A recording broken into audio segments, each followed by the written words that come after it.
Today's question is keeping my paper from moving on my mats. I do use tape, but I hate it, but I also hate having to buy new mats. This is the Creative Crafters podcast. Hi, I'm Bette from Bette's Makes, and this is your questions answered.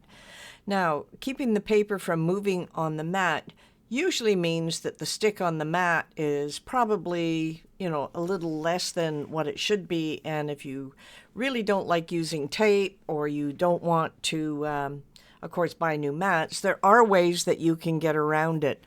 Now, number one is to take your mat over to the sink and then spray it with dish soap. Dawn is the best.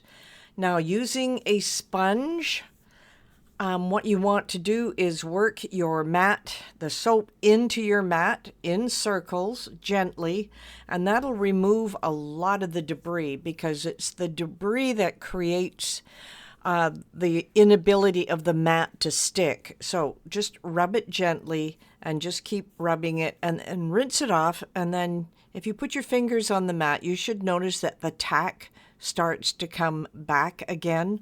There are also some glues that you can spray on, and of course that is a type of glue that's going to remain tacky, so just make sure that you get the right glue. You can spray it over the top as well to get that tack back.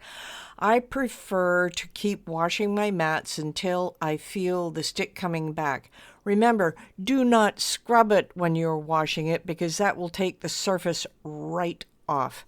Now, I have been using some mats for over a year just because when they get a lot dirtier and I notice the stick is not there as much, what I do is I do wash it with Dawn, and then when you dry it, hang it up to dry so it dries flat, and then you shouldn't have any problem. The stick could come back. If it's still not back, try washing it one more time.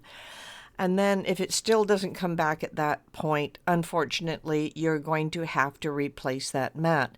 But if you wash them on a consistent basis and keep them clean, so every 4 or 5 or 6 cuts, I do a lot of mine once a week because I am creating stuff every day.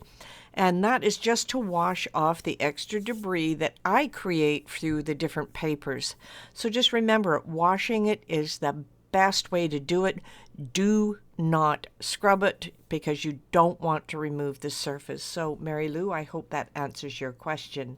This has been the Creative Crafters podcast and your questions answered.